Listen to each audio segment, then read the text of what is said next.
Hi, everyone. I'm Jane Hobson, editor at PAX Tech and PAX International Magazine. Today, I have Dr. Joe Leader here with me, the CEO of Apex and IFSA, and we're here to talk about the new Apex COVID certification standard program. So, Joe, to begin, why don't we just discuss what the standard is, how the certification is obtained, and maybe you can walk me through the process for airlines and what that might look like.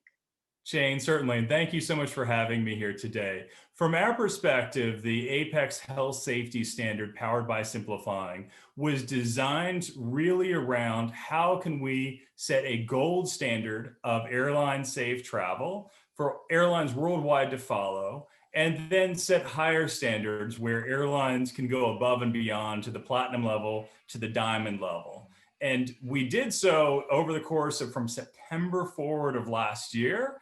We're about to launch in December and decided very wisely to hold off until after the holidays, as we wanted to make sure as a global audience that we sent the right message about health safety.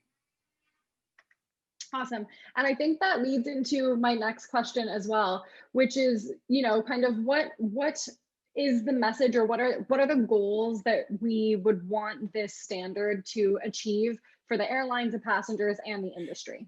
Airlines have been very good at communicating to others that it's safe to travel. Here's what we're doing. Here's what happens at this airport on our airline.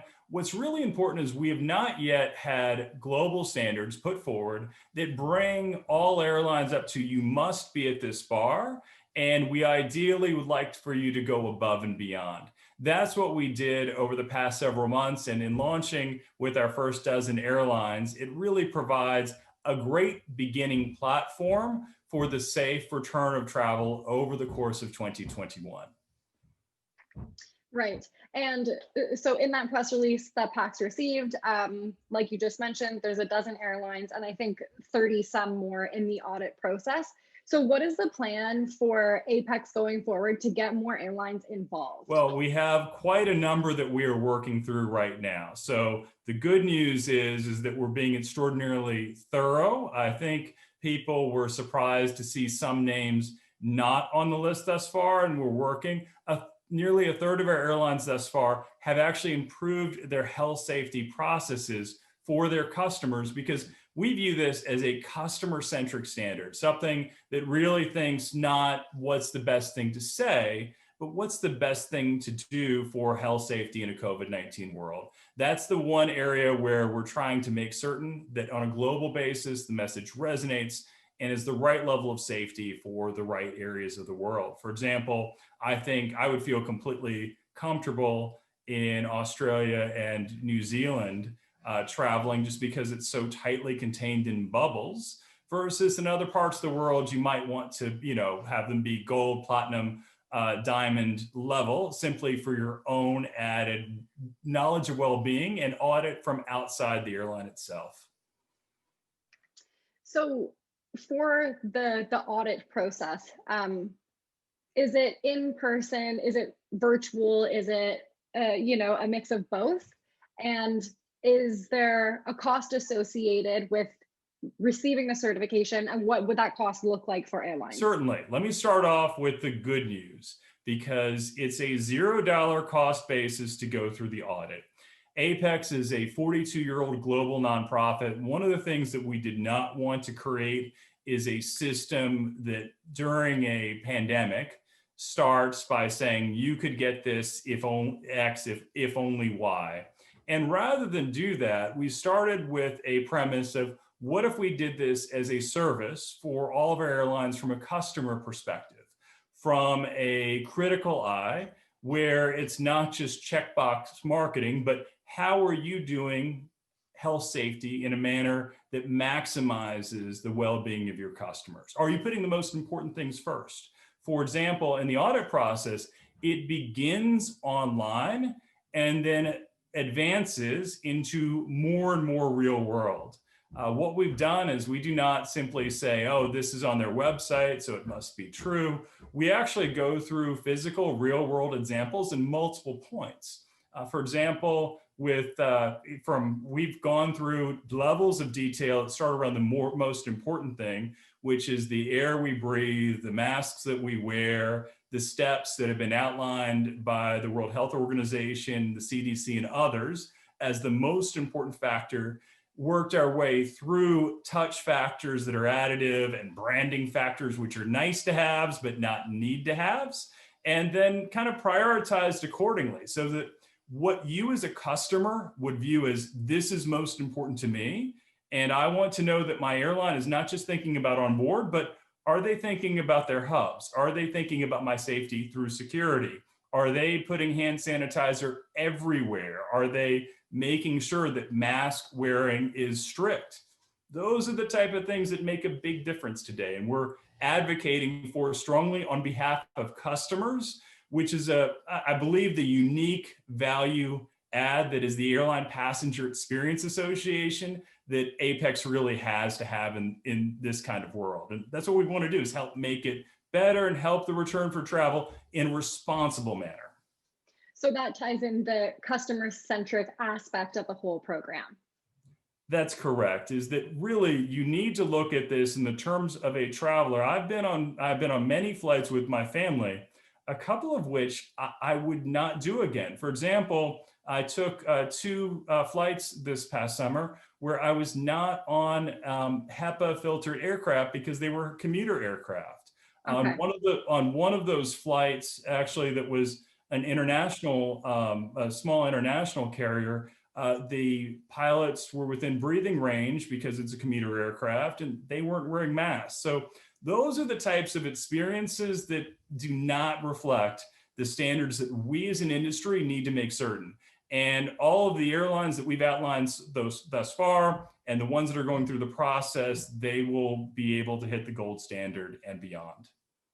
So Joe, who was involved with creating the program, and where did Simply Flying come into the mix, and how was this the kind of partner, if you will, that was chosen?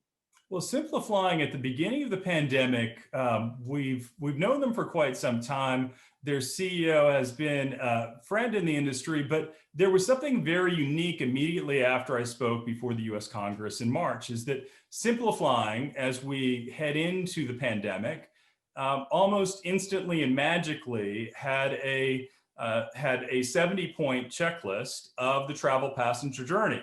And it turns out that they had done an airline's pandemic planning, and that provided a level of expertise that we really needed, that was not really in our industry. This has been an ongoing learning experience. And so the real pivot there has been from looking at it from okay, this is the customer journey, this is what a theoretical would be, to turning it into an actual. And Simply Flying dedicated 100% of their year towards what they started as a pandemic preparation turned into daily updates, daily briefings, really seeing how they could help, as everyone is trying to do in this process. And by the time I was in front of my board this past summer, going through with their airlines and with their suppliers, what we could do to do things the right way, the idea of Simply Flying was to have a detailed audit that went through what it initially started off as a 70-point touch list, got down to 58 in 10 different areas, and really focused a lot more on the substance of health rather than checklist marketing, which is, some companies go out and say, we have this. We don't want to do things that way. Simply Flying really focused as we implemented this program on customer well-being. And to us, that really resonated with our values. Okay. And so I saw online when I was checking out the Apex page that airlines can start their audit program right from the online webpage. Is that correct? And why did Apex decide to do it that way? Because to me, that seems very accessible. And you had just explained to me that it begins virtually and it carries on from there. So maybe just tell me a little bit about how that starts with that very first click on the website. Certainly. So we've actually, from that very first click on the website, which we made available because, accessibility and transparency are key attributes when you have a COVID-19 pandemic going on worldwide. So making it so that someone could reach out, begin the process, and really get other stakeholders involved. Within an airline, many of these functions have never been centralized before. So unless you're at a major airline, there's not been, oh, I'm the health officer. And now getting your colleagues involved, pulling different pieces of information, even amongst the most major carriers, they're constantly updating elements. And it's a great starting point. But the real, in terms of this really meeting what we're taking through the process, it begins with the real audit as we go step by step, proof point by proof point. Don't just tell me, show me this is being implemented, where, how, in what way, why. It's that kind of detailed process that I believe will give customers real assurance about the level of diligence that we've taken. Okay. So it's very thorough. And when the airline obtains a certification, is there some kind of notification or, when you're a passenger and you're booking through that airline, will you receive something during your booking process that notifies you of the certification in case you're not somebody in the industry who already knows that it's happening? How will passengers know that, for example, a dozen airlines already have this certification, and like you said, you're working with many more at the moment. So how will passengers know, that they're choosing an airline that has this certification?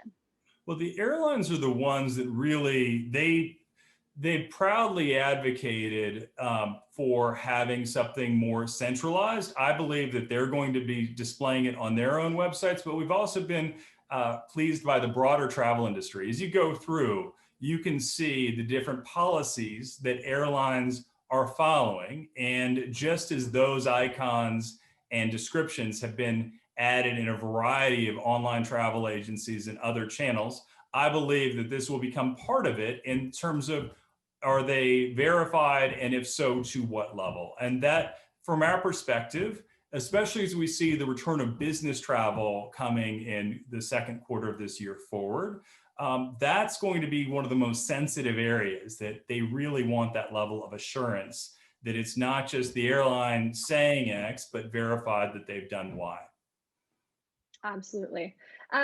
So this leads me into the next question then. I think when I was reading through the press release that we had received, that ideally, or one of the goals for Apex is that these certified airlines can see, I believe it was a 2% increase in air travel. Correct me if I'm wrong on that statistic.